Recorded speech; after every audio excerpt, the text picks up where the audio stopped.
Hey guys, welcome back to the Ask Muso podcast, brought to you by Yellow Music. I'm downstairs. I have two lovely local gentlemen in my abode today. I got 2/5, I almost said 1/2. I got 2/5 now of catching salmon. Chaps, say g'day and kick things off for us. Yo, yo, yo. Hello, hello. So who have I got? I got Salmon, I got Riley. Tell me a little bit about you guys and sort of the band itself. You go? No, you're right. We started sort of, I knew Salmon, what S4E8 is called, which is like a youth orchestra on the Sunshine Coast. So I was still in school and playing in school jazz band and big band and stuff like that. And he was conducting the youth orchestra. Really? Yeah. Used to wave the arms. Oh, she wins. Yeah. Oh, Indeed. get the wings out. Yeah, so I got, and I started doing it with the Sunshine Coast Youth Orchestra, and that's where I met Danny, and then we just started jamming and getting on the piss and stuff, and ended up... When he was 18. Yeah. Yeah, and then just, started a band, Catching Salmon. That's crazy. So you actually didn't really see him play anything? No, he was a drummer. But he was conducting in the band. Right, so yeah, he would be barking up the drummers that were there, but not much. Like, I never saw him play or anything like that. Okay. We had a pretty fantastic drummer. I didn't have to say too much to him, honestly. We that's nice. just kind of waved the arms to start the band and let him do his thing. Yep, you guys have it on lock. I might take 5. Well, I would just look at him. I'd be like, right, okay, we need someone to do a guitar solo. Not guitar solo, someone to do a solo. And I'd be like, right, who's this kid up the back? I went and looked at him. I was like, yep, can you chuck a solo over this? He went, sure. And it was a Latin tune. He just started playing Dire Straits licks to it. I love it. It was not just ripped it all off. So how many pieces is this? Dude, it was like a proper... This is a jazz band, like brass section. Okay, it's probably like 5 15. saxes, 4 horns, 4 trombones. Holy. I love a big sound like that. That's epic. And that's how I really started getting into music, was inside of that jazz band sort of stuff. And that's how I met the drummer of Catching Salmon as well, was playing drums at school and jazz band and an orchestra. And that's a question I did have. So I knew of you through, Jet and Con and all those chaps. And they said that, you should see Salmon on the Tubs. He's great. And I was like, I must have him mistaken with someone else, because when I see pictures of you, you never play drums. I was like, have I got the wrong guy or am I mistaken? And they're like, no, he used to play drums for a bit in Salmon, and then turned out that, well, you replaced yourself literally to then sing up the front. So what's the go behind that? How'd that all come to be? Well, we had a singer in the group. He's gone on to start a new band called Stairmaster. We really liked him. He's actually, Brett, I'm sure you've met him. He's fucking cool, man. Yeah. And we really like Stairmaster too. Loved their new album. But he just didn't really suit what we were looking for at the time, which again is fine. It's okay to move on from somebody like that, especially when he goes on to do something that he's done with Stairmaster. Which is great, yeah. Indeed. So Riley just sort of looked at me. I think we were playing A Whole Lot of Love by Led Zeppelin. And Riley looked at me and he went, can you sing that? And I was like, I'll give it a go. And we sang it, and he was like, why don't you be the singer? And I said, sure, I'll give it a go. Was probably a bit more push and shove than that. I didn't really want to give up the drums, but I guess that was where it all started when it came to being a lead singer. Then I just stopped playing drums for a little while, just teaching it and doing my job doing that. And singing was more of what people knew me for in the last 2 years, but then I've started to play a little bit more kit now as well. So did you guys have the current drummer of Catching Salmon in the wings? Like, sort of? Tommy.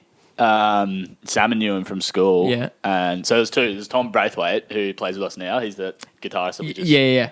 So he was sort of in the first, not the first, but one of the earlier stages of the band, because he was playing bass. Okay, yeah. And Tommy Chester, I'd met him through Salmon. He's a sick drummer as well. Yeah, absolutely. And then, so then it was kind of like Salmon was like, he was hard to get, actually, hence the name Catching Salmon.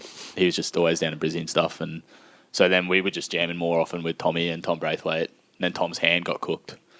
So Tom was always kind of, sort of, since it's been a band, Tommy was the drummer. Like, we weren't gigging or anything. Yeah, Salmon. no. Like, okay, yeah. There was no, and we were just like, we weren't even writing, man. Like, we were just playing covers and like, it was a cover. Yeah, it was a cover band just for a while. It might have been like 3 rehearsals. Like, it was 4 pieces. Super early stuff. Yeah. Okay, yeah, that makes sense. Catching Salmon didn't really start, like the name didn't even come to till Sid was part of the group. Yeah. That's the other thing. Hey, I was actually going to ask, like, it's because you're a bit of a slimy critter and you're hard to get onto. And yes, here's the answer. You basically were hard to get onto, and that's the name. Yeah, he's a pain in the ring, eh? Yeah, I'm pretty hard to find on social media sometimes. I feel grateful. It's actually relatively easy to tee up then, all things considered. Yeah. So that's, that's nice then. I like that because I wasn't sure because I'd never seen sort of any correspondence of catching salmon with you behind the tubs. Turns out, it was more of a... Yeah, it was just us jamming. And like he would come around and we'd have a couple of beers and we'd play like Chili Peppers and stuff like that. There was there was nothing serious. So what would be the inspiration sort of for catching salmon musically, and what do you tell people when they ask what the genre of the group is? Again, it's changed. We were so into cock rock, it wasn't funny. It was just Van Halen or death. You didn't get a choice. Yeah. And like those big like metal screams, like all of that sort of stuff. Like we loved it. We absolutely don't say it's bad because I still love it. But it's not what it is anymore. It's not what it again, we felt like it sort of didn't suit where things were going with the band anymore. So we've kind of gone again after sort of evolving musically, we all started to listen to heavier stuff and faster stuff and that sort of, so we're sort of going into this more punk, sort of metal-y, I don't know. I think it's more the scene as well. Like it was not an authentic scene anywhere in Australia that does that. I think anyway, like it's cool every time you see a band that does that sort of stuff, but you kept getting thrown into the revival genre. Okay. So you're trying to bring, and it's kind of like there's kind of like an inauthentic sort of scene. Like everyone was trying to be, when I say everyone, as in everyone that was doing that sort of thing was trying to be like as rock and roll as they sort of could, Okay. And it's kind of just like, I don't know, like the more we got into it, the more we were just like, man, we kind of just would rather just like play music. Yeah. And like not take it as serious. Yeah. As far as like, we're not the fucking Rolling Stones, so we rock up to the venue or whatever and do our 45 and then have some beers, but that's it. So and also you weren't trying to be a revival tribute. Thing. We hated. Yeah, we didn't want to do that. And you don't want to be seen as, which is why we never turned up in spandex and that's all because we didn't want to portray that image of. No, man, if that's your thing, go for it. Yeah, absolutely. It's not your thing. 100%. It's just not what we want to do. So, so now then, what would you say the influences?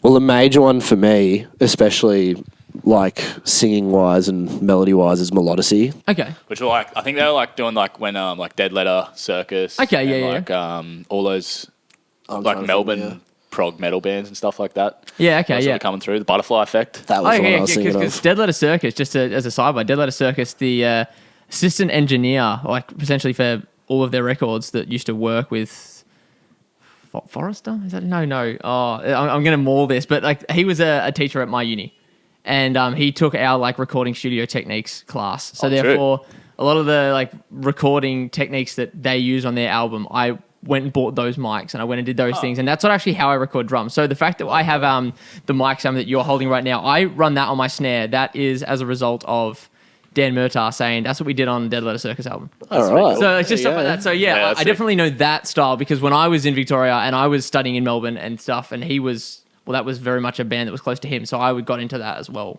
back then. Yeah, right. I don't know if that's true. You see gig posters, so I assume they're just coming up at the same time. But we found that band. And then I showed Salmon and then we just frothed them. Hey, they're called Melodicy. They're sick. Yeah, okay. Check them out. Beautiful melodies and the way he sings, it's incredible in comparison to what he does in Dead Kelly. It's just incredible. Yeah, okay. Well, I suppose it's when you look at Slipknot and then the solo stuff, and it's wow, your voice is unbelievable. It's it's again just the way they turn off the and go straight into these beautiful melodic sort of vocals. It's just incredible, and that's something that at least I'm trying to emulate right now with us, especially with this new stuff. Bit more screaming, bit more singing, but some different things. Yeah, okay, and that's just more for me at least. With the band stuff, I think we're going a bit more punk, a bit more upbeat sort of thing. Okay. We've both been listening to more Friends or Rom, that sort of skate punk. Oh yeah, and that stuff's sick. Yeah, that stuff's sick. Now that's something to get going on. That's for sure. All that stuff. Listen to that. Some very good tracks in there. I wanted to. I suppose it makes sense now that when you're talking about how sort of things are changing. Yeah, Birch is having a bird bath. Birch is having the most aggressive bird bath right now. No getting stage splashed. Just absolutely no stage fright at all. Just interrupt, sure. G'day, mate. So that's going to be a lot for me to clean up later. So that's fantastic. But so essentially, you're talking about changing things and growing and evolution and stuff like that. 5 members in the band now. So your second Tom. So Yeah. tell me about what was the idea behind having the second guitarist, and well, more so for you, Riley. What was your thoughts on that? As He was kind of like always around, but not around sort of thing. Yeah. Like he was. He got stitched up pretty hard. Well, I don't. We don't. He would never have yeah. left the band if he didn't Should've get fucking that asked him, problem. We didn't even know, but he had something wrong with his hand, and he couldn't play A medical, guitar or like bass. Yeah. And I lent him I had like a 3/4 Strat. Okay, like one yeah. of those small short scale ones. And I think he just like put some light gauge strings on it and just sort of played when he could, but his hand was cooked apparently. Okay, so, yeah. Yeah, and then we were just like, man, fuck it. Like, we were all pretty busy doing our own stuff as well. So, like, it'd be helpful having another person here help write and stuff like that. And it's good, man. Like, it's good having more people. And he's good, man. He's better now. He's Yeah, much better now. Yeah. super talented and good songwriter. Do you know The Broken and the Wicked? No. That's his solo project. Okay. Oh. Very metal. Very, very metal. They just did a cover of My People. I'm here with all of my people. Okay. But it's like, I'm here with all of my people.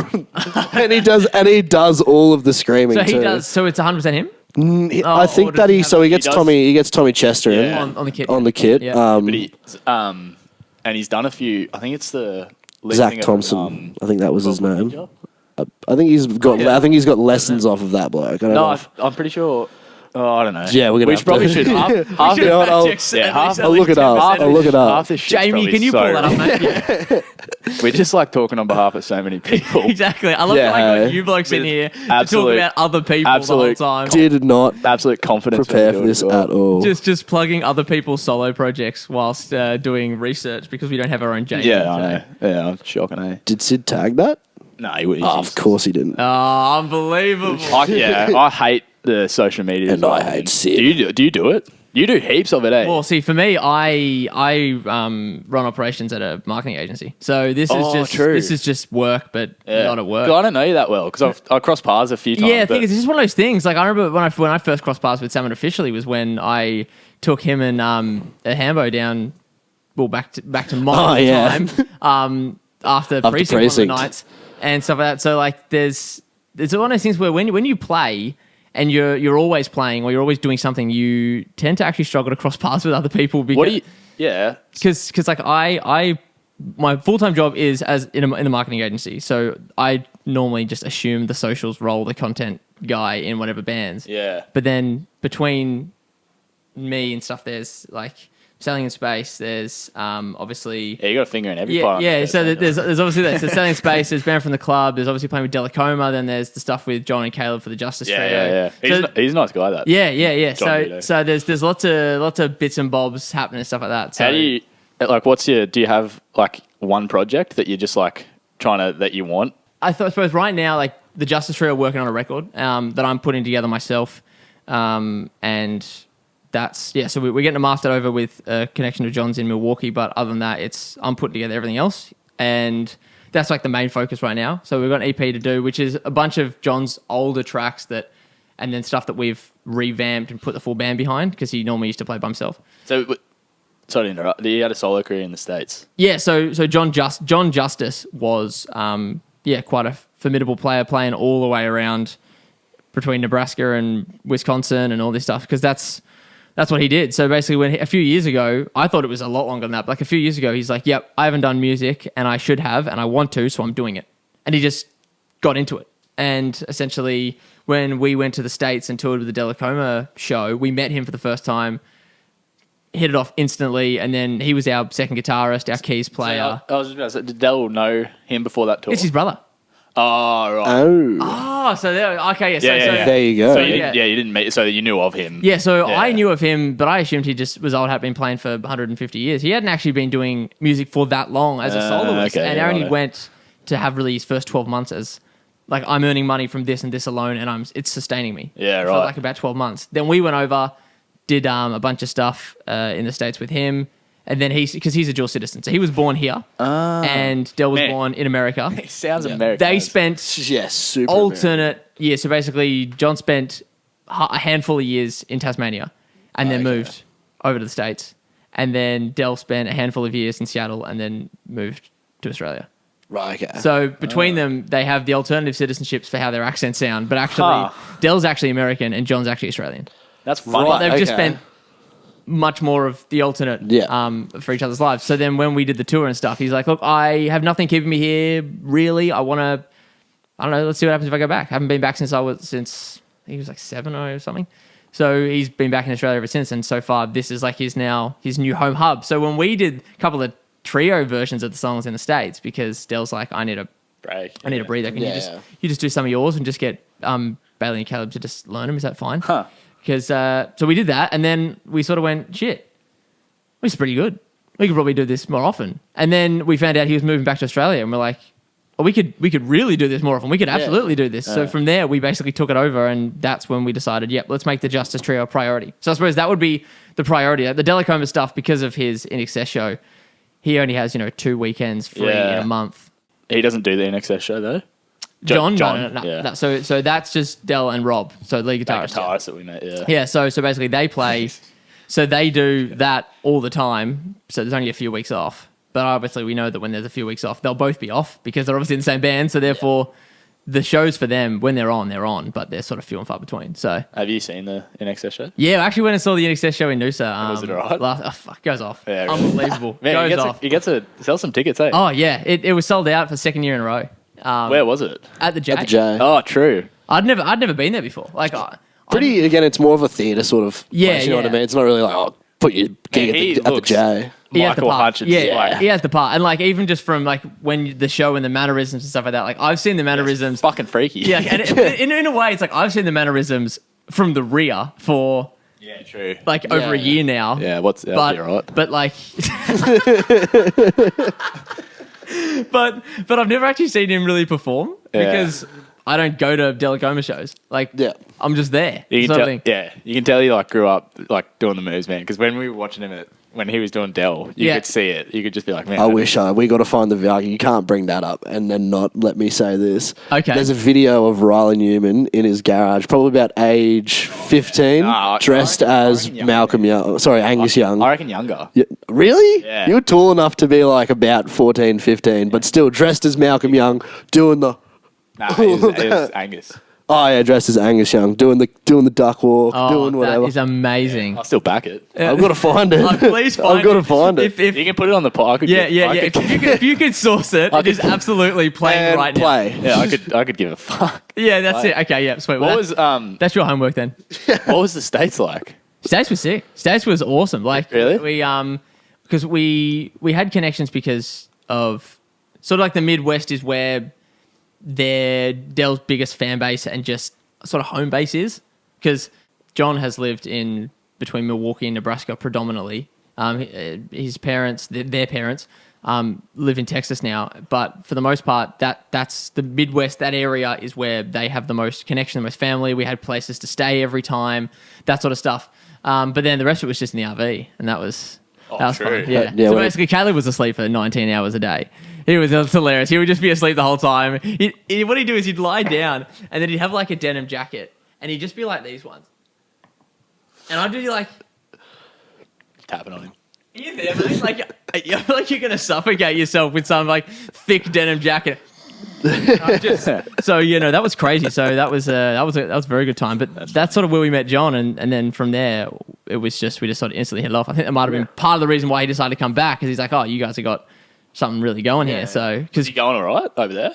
Yeah, absolutely. But he was like, I definitely noticed that I'm playing, and he mentioned this when I did the pod with him for episode 1, was that he had essentially got into the rut of, in order to make a living, I need to play songs, to play shows, to earn money. Yeah. And then just got in that cycle. It's like, I don't play stuff I really want to play. Yeah. I just play stuff because I need it. Yeah, it just becomes a job then. Yeah, and he's like, the biggest thing that I learned when I chatted to Del, both before on the pod, before I joined the band, that sort of stuff, was that he said, it doesn't necessarily have to be my stuff, but I'm at the age where I definitely don't want to play stuff that I don't enjoy, because then it's just more hard. I might as well just get a job I don't enjoy, because at least it's guaranteed. Yeah. If I'm going to be doing something I don't really enjoy, I'd rather have something that has extremely easy job security and way less admin. Because it looks like a fucking different planet, that joint. Like, I've never left Australia, and like you see the videos over there, and just the idea of going over there to tour and play music is just like I couldn't even like imagine where to even fucking start. The thing that's the most wild is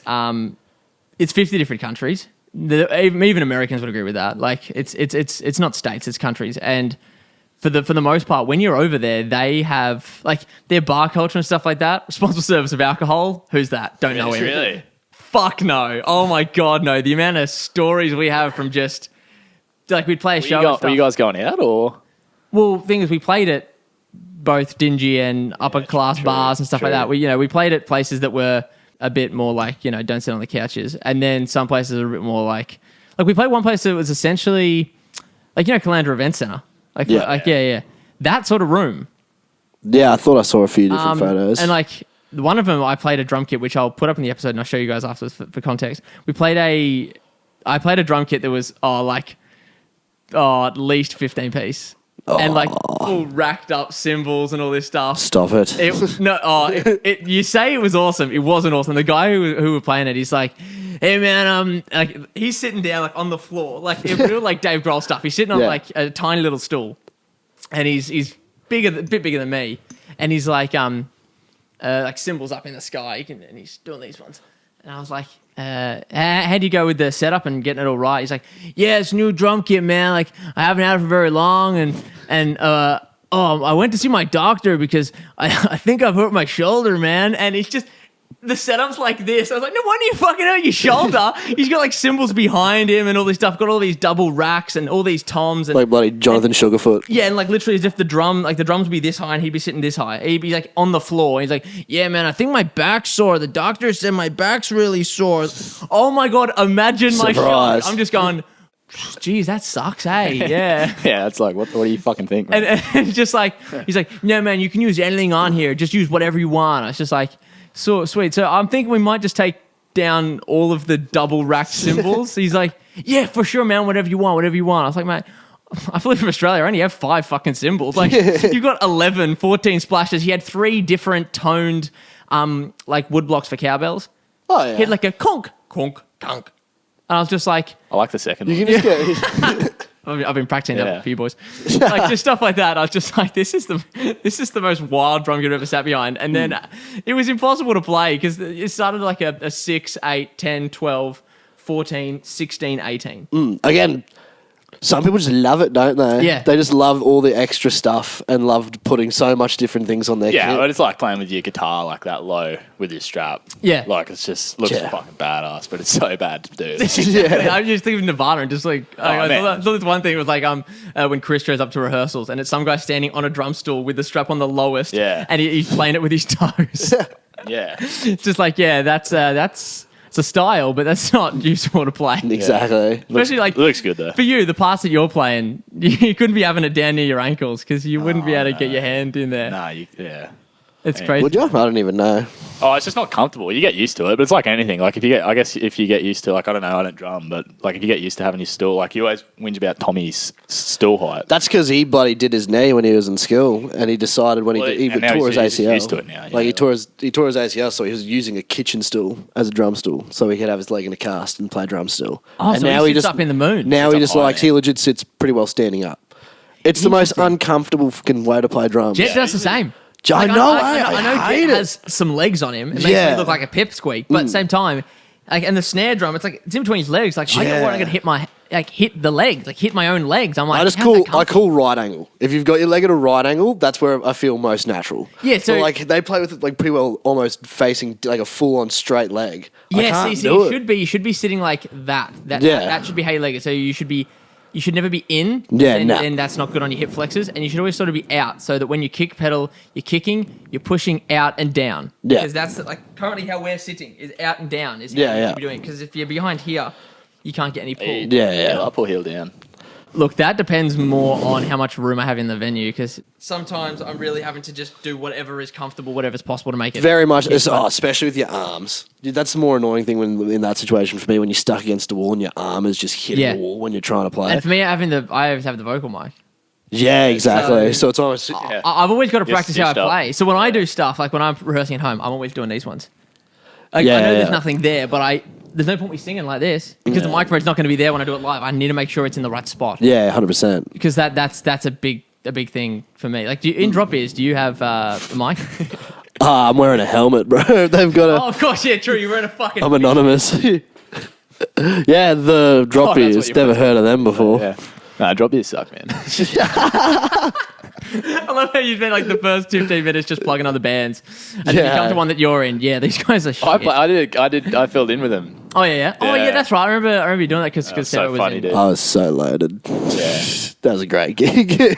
They're funny, man. They're cool people. No, oh look, I think that's absolutely just a pinnacle of like just summing up what the music scene's like here. Like we just have a bunch of really good people about. Yeah. Like Oh, just, man. There's so many nice just nice and talented people around that are just Like the community grew so quickly. Yeah. Like I think we all met each other in 2020, right after COVID. 2021, I'm assuming. yeah. Well, at least like us meeting Petty Vincent and Treehouse. That was when we were all playing 11.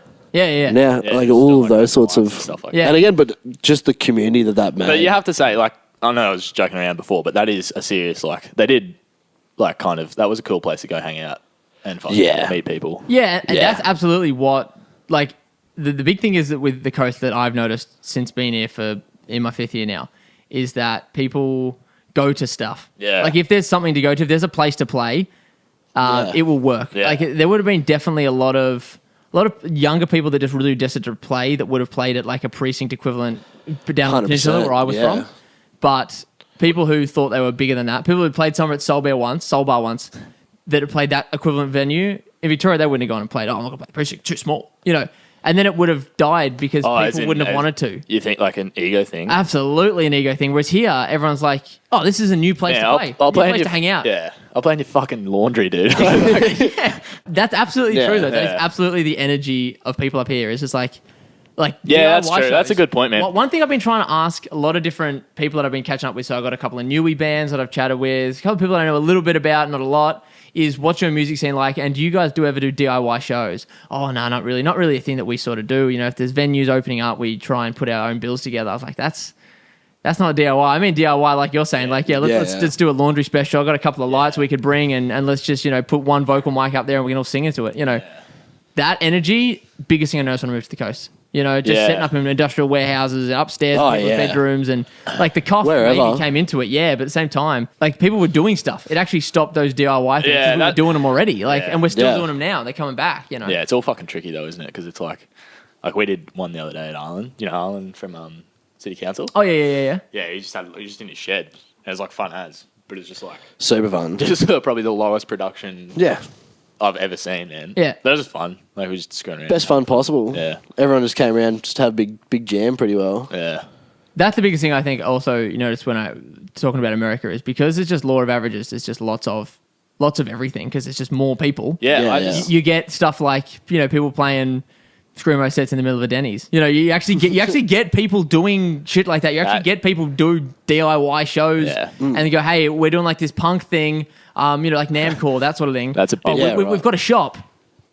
My band's playing. And you're like, sweet, what's the address? And you look up the address, 133 4th Street. 4th Street is an option. Why are we playing at a thrift store? Why not? Yeah. Why not? I'll fucking pay $10 entry to go to a thrift store. There you go, DIY you know? in the States. Yeah, absolutely. Because they're doing everything because like obviously there's more bands, so there's more sought after. But there's just people are just keen, and I like that people are keen here. People do stuff. People are keen to muck in and get amongst it and have a go. Yeah. Oh, it's like you're doing your podcast, man. Like you just start a podcast. Like I just want to meet more people. For me, it's an opportunity to meet more people and catch up with more people. Because some people, man, it's fun. Yeah, that's what I mean. And some people are like, I want to fucking start a podcast. I'm a bit nervous to have a. Why do you want to call me, sort of thing? I'm like, how about we get the mics out and we have a bit of a. Yeah. No, that's fine then. Let's do that. Because during the cough, I couldn't be like, can I call you and have a conversation? It's more like, can we do something that has like something to it? Oh yeah, we can do that. Because I'm like, when's the last time someone asked you about certain things? Like, there's no way when you rocked up, you would have expected that you'd be referencing a video of you in your garage when you were 15, 14, 13. Oh, I don't know. I don't mind talking about it. So it does come up often. I was probably going to bring it up. No, that's fine. Well, there you go. But then again, I'm just fucking. I know what you mean. But that's the sort of thing. That's the sort of thing that you get, and that's why I love doing it. Because for me, it's an opportunity. Like I say it as like an opportunity to meet your next favorite artist, but for me, it's an opportunity to just catch up with people that I already know I like or that I want to get to know more. Or yeah. Oh, that's cool, man. And just have a chat, because after that, people don't really get asked questions about themselves. They might say, "Oh, Catchy Salmon, that was a cool set. Oh, I like your guitar." Yeah. And that's great. That's nice. But that's not what this is. Yeah, no. This is a little bit more like I actually genuinely want to hear you guys talk. How'd you start? Like, what got you into it? It was one spur of the moment. Bit of Joe Rogan. No, it was actually one spur of the moment night. It was a Thursday night, I remember it very vividly. 10 p.m. I was like, I don't think people ask musicians about themselves in this capacity. In a sit down, let's talk about it. And then, lockdowns were happening and such. And then I went to bed and then I woke up at 11. I was like, I couldn't get more of an hour out of it. I messed with best mate. I want to do this. I think this is an opportunity. I don't think anyone's actually doing this. And at the time, even chatting with other people I know now that have started similar things, no one was really doing it at the time. They were doing like spotlight things about artists to try and get people to remember them since they're not going to be playing shows for the foreseeable future. But they weren't really doing this. So I was like, I think there's a niche here. I had enough tech to be able to do online stuff. The only proviso was that if you were doing online, you'd have to film your side of the convo or record it. But I was like, I'm chatting to musos. They're going to have mics and kit, so I'm not super worried about that. Yeah, interfaces. Exactly. And then from there, we just sort of vibed it out on essentially a couple of questions that I knew. I went with people I knew really well first, so there was not really any risk of having lulls. Yeah. And then outside of that, I was like, sweet, who else can I open the wings to? And then I ended the first season, ended up getting the drummer from Bliss and Esso. Oh, really? Yeah. Dude, I was listening, because you don't have them all on Spotify though, do you? No, so when it first started, I didn't know that I could use like free hosting through Spotify's Spotify for Podcast platform to get it online. I was like, So they're like your distributor? Well, they do distribute it now. I just had it all on YouTube because I was like, this is free. I'm solely in control of it, and this isn't going to make me money. So I don't want to outlay lots because job security at this time in 2020, I don't really want to be spending money for the sake of it. So it's already taking my time. And then in the end, John actually told me that you realize you can do this for free now. And I was like, shit, really? True. So that's why I've done a couple of highlights from previous seasons and put them up on Spotify. Yeah, because and then obviously all of season 4, they're all on. Yeah. So is that the one with Connor? I listened to the one with Connor. I think that was on YouTube. Connor's on YouTube because in the scheme of things, I had like 30-something episodes and I just, we were at 40 episodes and it was just so much work to just go in, convert them so that I could upload them to Spotify 40 times. It was just a lot of work. So I was like, I'll just do a few and then just put them up. And then from now on, they'll all be on Spotify and that's how I'm doing it. Have you had any that you haven't put out? Like, obviously, you don't have to talk about it if you don't want to, but like anything. Literally only one, just because it just did not work on their end. It just didn't work on their end. And I was like, it was actually a really good chat, but I was just like, I can't put up me talking to asking questions with no answer. Oh, as in the technology. Yeah, their technology side. Oh, right. Like a Zoom call or something. And I was like, well, that's unusable. And I think it was either 1 or 2, season 1 or 2. So I was like, it's the only one that I've actually gone, this is I can do nothing with this. This is unusable. All right. And that was just like, that's pretty good run then, man. Yeah, because I'm on the fence about putting this one out. No, it's fine. We'll keep in the good bits. That's fine. As long as the camera's still recording, it's fine. Yeah, it's fine. But for me, as I've become able to do more in person, and I'm fully in control of the tech, I'm happy to just keep it rolling. Like some people are like, I don't think I can do 30 minutes of talking, Bailey, and then I'm cutting them off at 31 minutes because I'm like, we should wrap it up, and they're like, what? Yeah, that's crazy. And it's because no one's probably ever asked them. Yeah, you started music when you were 15. Yeah, how was that for you? Well, I don't know. Yeah. I didn't. No one's ever asked me before. Man, good for you, dude. That's awesome. And that's what I like about it because people don't. That's cool. Starting off shit. It's cool. And that's the thing. As I think, as a community of doers around here, there's a lot of big personalities and a lot of interesting musos and people that aren't musos. Like that are soundies or stuff like that. I want to get to know them more. Like, why not? Like, let's build a community and collaborate in a way that's more of a sit down chat. Yeah. So, what have you guys got going on in the next little while? Like this will be coming out in a couple of weeks, but like what have you guys got on in the next little while? New tunes. Yeah, for sure. Yeah, 2 that we've already had on the go for a while, but just want to rewrite a tiny bit to sort of bring it to what we're looking for nowadays. Yep. And then 3 freshies. Very much fast, heavy. One of them's a bit slower, very much learn again like we used to. Like we've never wanted to ditch that genre really. Slower kind of melodic sort of singing and okay. But again, just a bit of change of instead of just balls to the wall the entire Yeah, you got time. a bit of variety for sure. Yeah, exactly. Just slow it down a tiny bit, and that's a Tommy Braithwaite. He wrote that tune, he wrote that riff, and then brings it into me, and I'll write the melody and lyrics towards all of that sort of stuff. It's usually how we do things. Yeah. And yeah, the other two, big punk song, Fast As. I'm gonna scat in it. Oh, yes. Yeah, that'd be good. Don't really know what we're going to write it about. I think I'm just going to scat the whole time. It's kind of gone off. I think we did it with Yeah, we're gonna bring scat back, dude. Yeah, I love it. No, I love it because when you did it, because like I looked at Jet and we both knew that this was more of on the intentional side of town. When you were like, oh look, I haven't written words for this yet, so skibbity bop bow, and I feel like this is definitely what it's going to be recorded like. Yeah, for sure. just got to maybe pick up. I've got like a really heavy part, and like we've got it's sort of a breakdowny sort of thing. I've got to try and figure out what to scream inside of there. I might just scream scat. I don't know. Start a new type of genre. Scream the word scat. Yeah, scat. That's brilliant. Well, that would be what. Is that in the works? Like, is Yeah. is that how done is that? Like, It's pretty much written. All of them are written. sweet. It just comes down now to getting into the studio, and also me just finishing up lyrics. I get very indecisive with writing some of them. Sometimes, again, it's not my first instrument. Like I've only started writing lyrics, and I've nearly failed Year 12 English. fantastic. It just sort of, I don't know. It took a while to sort of settle into it, but as I've done it for a little bit longer now, it's a bit easier writing and doing all that sort of stuff outside of the music side of things. Yeah.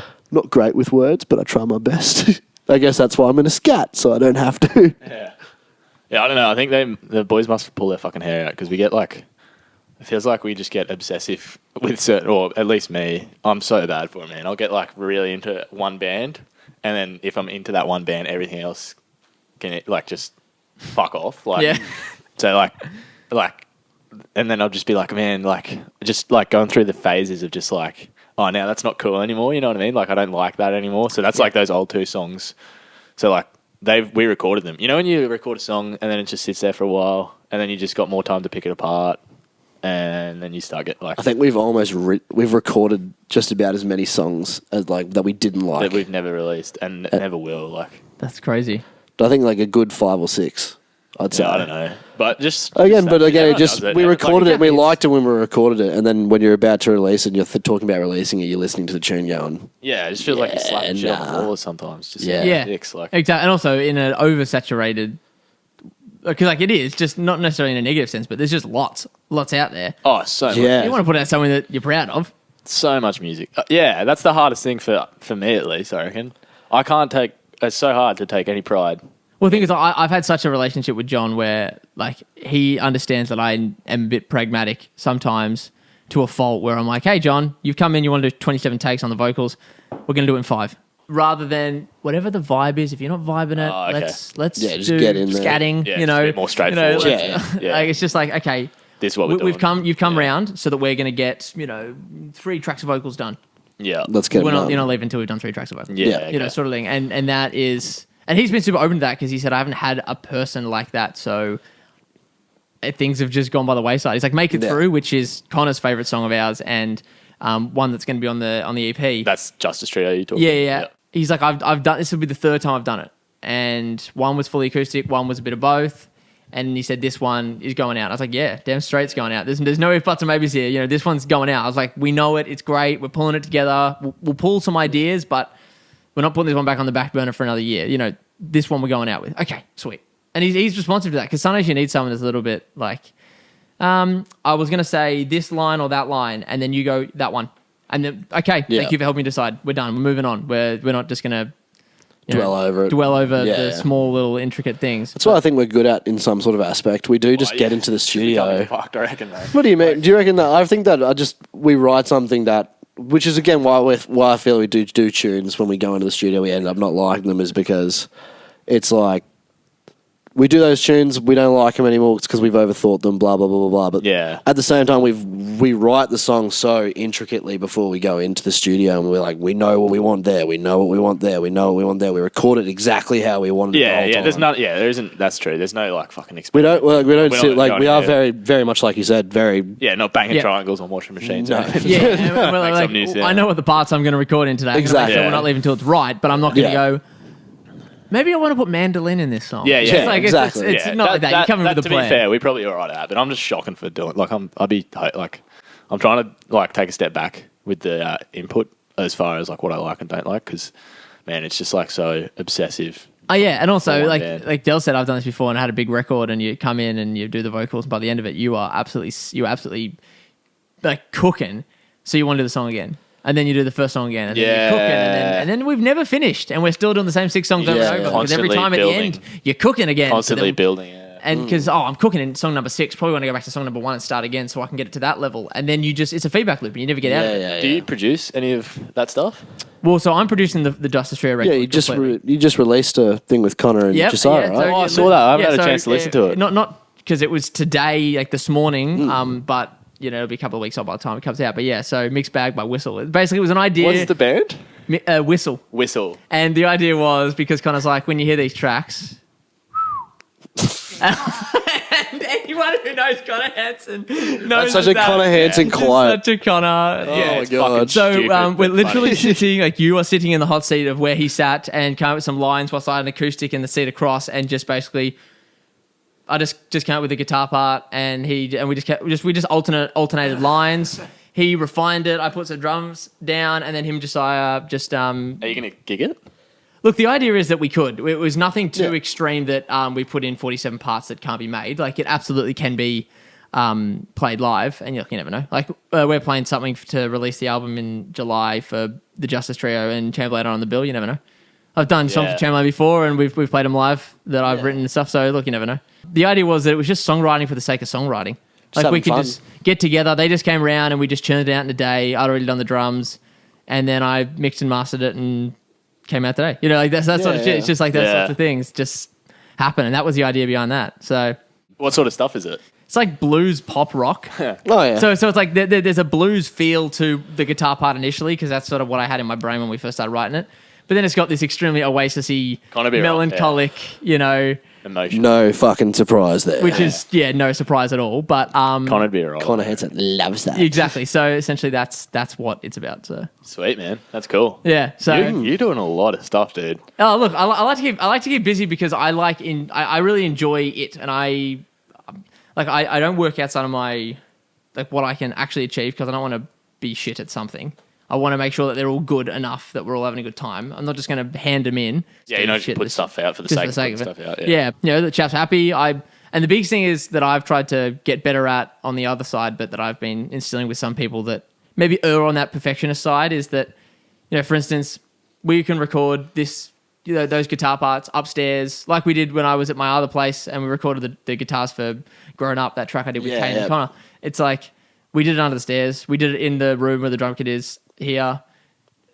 The optics of it may look like we did it in Bailey's upstairs bedroom, but it sounds fucking sick, so who cares? That sounds fine. And that's the thing. So if it sounds good, who cares?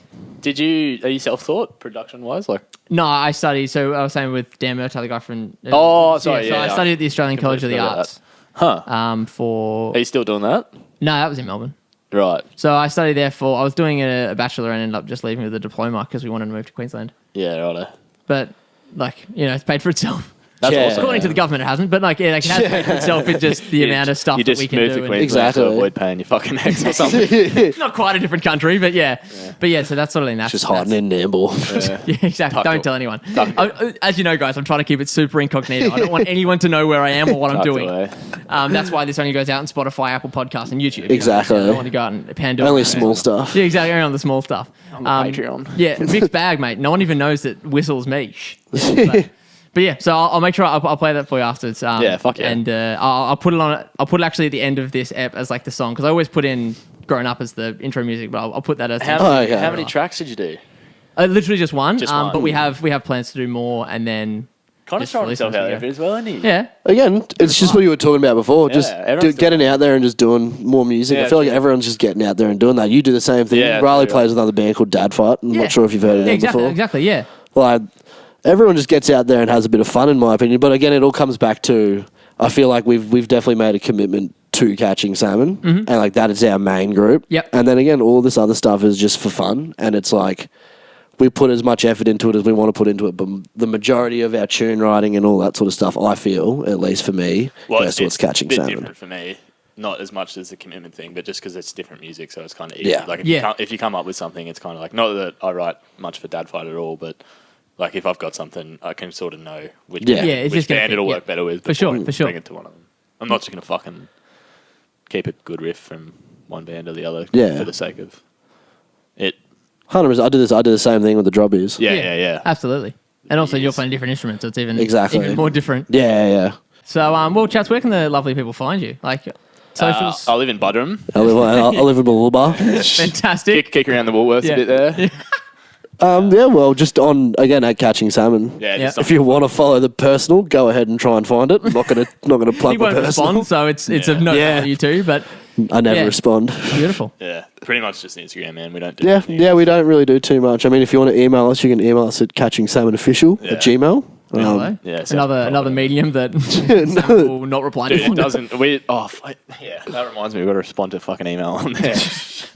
Oh, I love it, boys. I love it. Well, thanks for having us, man. That was a fun. pleasure. Thank you. man. Thanks for having a chinwag with me, and thanks. It was nice actually because no one actually really asks me questions normally, so it was. Oh, no, I don't know you, man. It was So actually good quite to- nice to actually have Riley ask me some questions anyway. So I'll just be interested to get to know you. yeah, no, I'll make sure we continue this a bit off air as well and have a bit of a laugh. Well, guys, that is another episode of the Asking Muso podcast.